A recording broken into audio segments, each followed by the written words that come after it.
I never thought I'd be the one writing something like this. I always read the crazy family drama stories on Reddit and thought, wow, some people's families are a mess, while sitting comfortably in the belief that mine, while not perfect, was at least sane. Turns out I was spectacularly wrong. I, 28M, come from what I used to think was a pretty normal suburban family.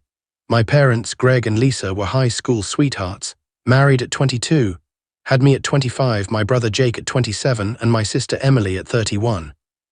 We lived in the same house my entire childhood, a 3-bedroom ranch with a swing set Dad built in the backyard and a leaky faucet no one ever bothered to fix.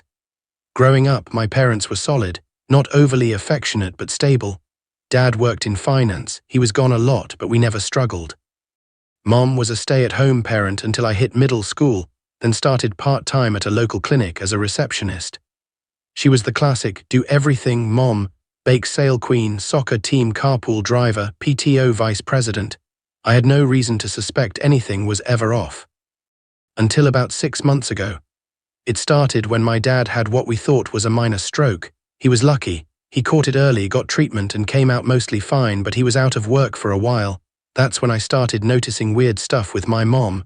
She seemed detached. Like she was going through the motions but wasn't there. She'd get impatient with Dad in a way that felt cruel. He'd ask for help opening a jar or finding his medication, and she'd sigh like he was asking her to carry a piano up a flight of stairs. Then there were the phone calls. She'd go into the garage to talk. I caught her once and asked who it was. She said it was a church friend. We're not even a religious family. That was the first real red flag. Now, for context, I live nearby, about 15 minutes away, and I visit often. I'd bring groceries, help with bills, just generally try to support them. My siblings are less involved. Jake lives across the country and only calls when he needs money, and Emily is in college, mostly wrapped up in her own world. One afternoon, I went over to drop off some groceries. Mom wasn't home. Dad was dozing in the recliner and I went to put stuff in the fridge. That's when I saw a note on the counter. Be back around 6, dinner in the fridge, L. Normal enough, except the timestamp on the receipt in the grocery bag showed she'd bought takeout an hour ago. Why lie about cooking? I let it slide. People lie about small stuff. Maybe she didn't want to cook and didn't want to hear judgment from Dad. But then it happened again. And again. Always little lies, always covering for where she was or what she was doing. Eventually, I couldn't take it. I followed her one day. I felt like a total creep, but something in my gut said I needed to know. She left around 11 a.m., said she was going to the pharmacy. Instead, she drove to a park about 20 minutes away. She parked and waited. 10 minutes later, a man got in the car with her. I sat across the lot, heart pounding so hard I could barely breathe. They didn't do anything inappropriate, no kissing, nothing physical, but the way they talked said everything. She was laughing, brushing her hair behind her ear like a schoolgirl, leaning toward him. He touched her hand. It wasn't a friend thing, it wasn't innocent. She dropped him off at his car an hour later and went home like nothing happened. I stayed in my car for half an hour trying to decide if I'd imagined it all. I didn't confront her, not yet, I needed more, so I went back the next week, same routine, different location. This time I took pictures. I felt disgusting, but I needed proof. That night I couldn't sleep. I sat in bed staring at my phone, looking at the image of my mom and this guy, mid-laugh, clearly intimate, clearly something more than friends. She looked happy, like I hadn't seen her look in years.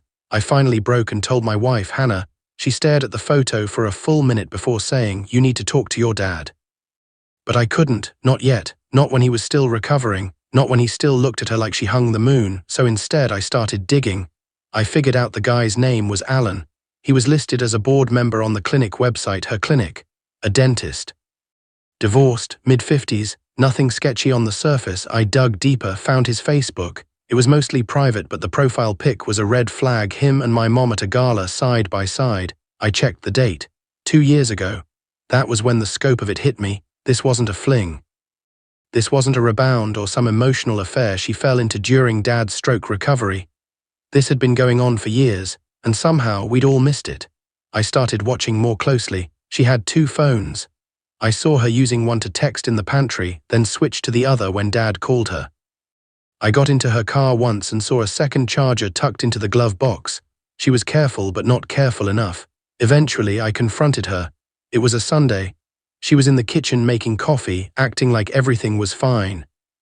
I just dropped the picture on the counter and waited. She looked at it, blinked, didn't say a word for a full 30 seconds. Then, "You went through my things." That was her first reaction, not denial, not guilt, accusation, like I'd invaded her privacy. I told her I'd been watching for weeks, that I knew about Alan, that I knew it had been going on for at least 2 years, probably more. She sighed, sat down, and finally said the words that broke me, "It's not what you think." Except it was. She admitted to the affair. Said it started out as an emotional connection, that Alan understood her in ways my dad didn't. That Dad had been distant for years, even before the stroke. That she felt invisible, that she never meant for it to go so far, that she still loved us. I asked her if she planned on telling him. She said no. That's when I lost it. I told her she was selfish, that she'd shattered the image of the family I thought I had, that Dad, for all his flaws, didn't deserve this. She tried to guilt me, said she was still my mother, that I owed her discretion. I left without saying another word. For the next 2 weeks, I avoided them both. I lied to my dad about being busy with work. I couldn't look at her without seeing the betrayal, and I couldn't look at him without feeling like I was betraying him by keeping the secret. Eventually, I told Jake. He was furious, but not surprised. He said he always suspected something was off with her. Emily didn't believe it at first, but when I showed her the pictures, she just cried. Said she felt like her whole childhood was a lie. Jake wanted to confront her immediately. Emily wanted to tell Dad. I didn't know what I wanted. Then things got worse. Dad had a follow-up appointment and the doctor recommended early retirement, said stress would only increase his risk of another stroke. He came home that night and told Mom he wanted to travel with her. Said he wanted to finally spend time together after years of work. She nodded, smiled, said, "That sounds lovely." And I just stood there, watching this woman lie through her teeth to a man who would die for her. That night I broke. I sat down with Dad and told him everything. He didn't believe me at first. He kept saying, "No, your mother would never," until I showed him the photos. Then the messages, I had screenshots, I showed him everything. He went quiet, not angry, just hollow. He didn't cry, didn't yell. He just nodded, stood up and said, "Thank you for telling me." Then he went to the bedroom and locked the door. The fallout was nuclear. The next morning, Mom came to my house in tears, said Dad confronted her, that he was leaving, that she couldn't believe I betrayed her like this. I told her to get out. Jake flew in that weekend. We helped Dad pack a bag. He moved into a rental apartment across town, quiet, simple, lonely. He said he didn't want the house, said it was too full of lies. Mom stayed, tried to play the victim. Told neighbors he left because he couldn't handle retirement, lied to everyone. Eventually, the truth leaked out.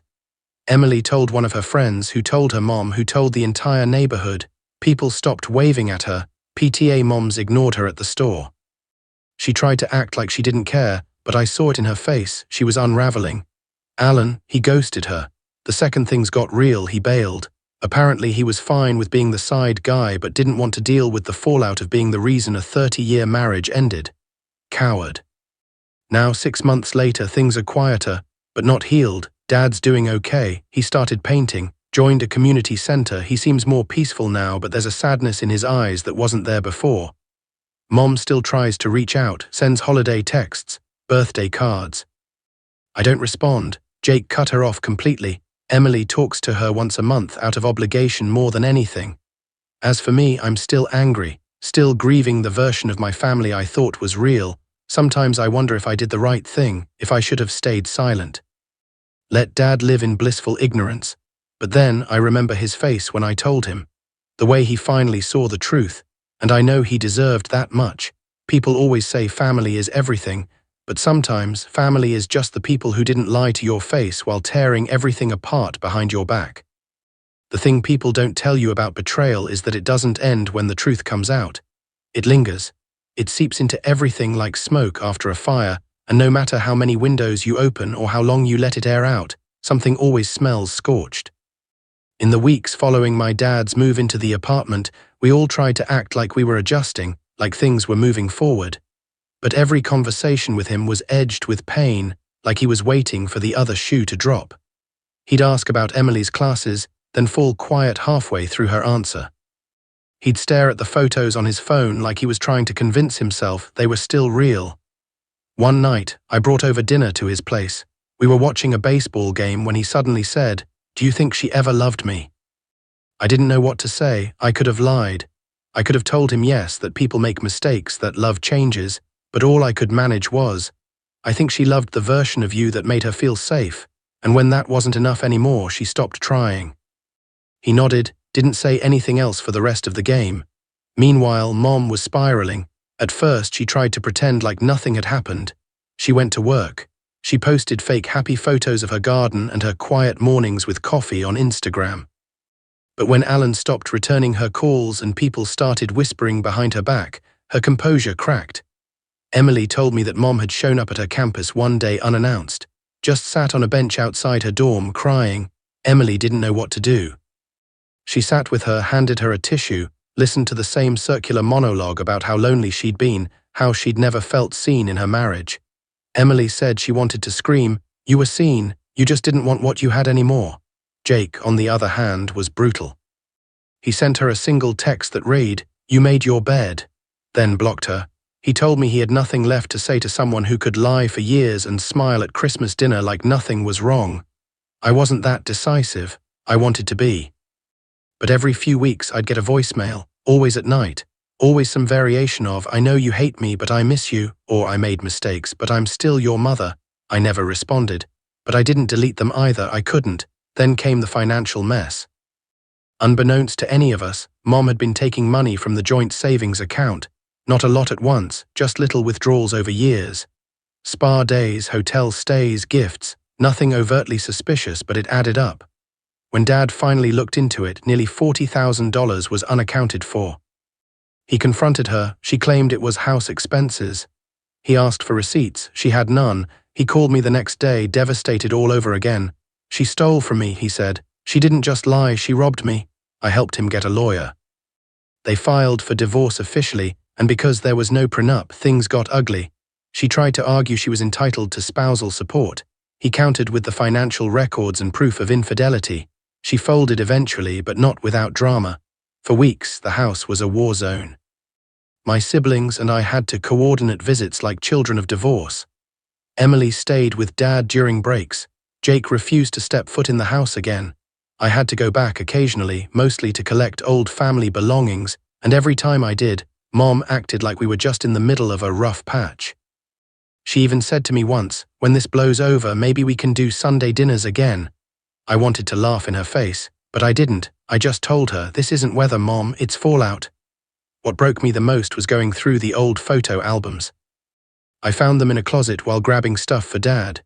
There were pictures of us at Disneyland, birthday parties, Christmas mornings where she wore a Santa hat and kissed Dad on the cheek, and I couldn't look at them the same way anymore. Every smile felt like a lie. Every embrace felt poisoned. Dad didn't want the albums, said they belonged to a version of life that doesn't exist anymore. He started therapy, which helped. He joined a men's group at the community center and started making friends, real ones, not just people from work or golf buddies. He even adopted a dog, a mutt named Benny with big ears and a tendency to bark at shadows, but Dad loved him. One afternoon, I visited him and found him painting a landscape from a photo he took on a road trip years ago. He told me he was thinking about selling the apartment and traveling for a while, said he wanted to see the Grand Canyon, maybe Yellowstone. I encouraged it, told him he deserved it. As for Mom, things only got worse. Alan completely vanished. He transferred to a clinic in another state, according to a former co-worker. She lost friends, lost community standing, but what hurt her most, I think, was losing us. She kept trying to pull Emily closer, guilt tripping her about birthdays, holidays, her graduation.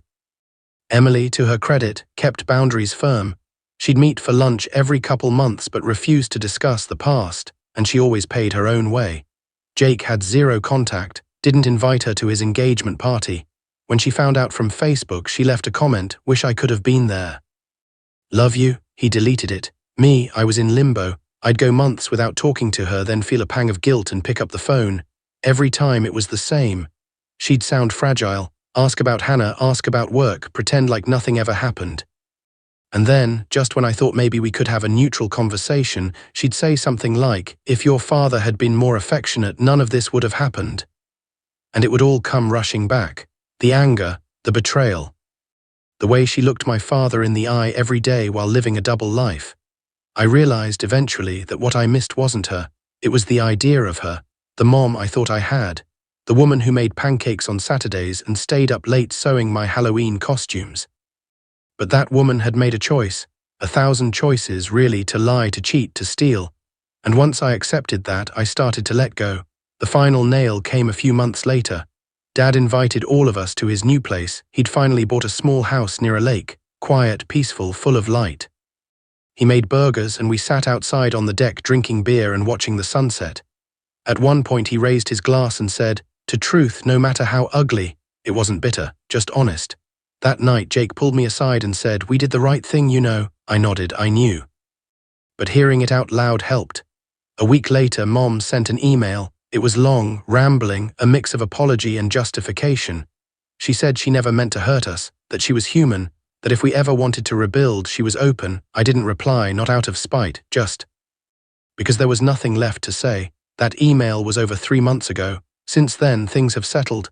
Emily graduated, Jake got married, Dad bought an RV and started his road trip. He sends postcards from every state. Benny's in all of them.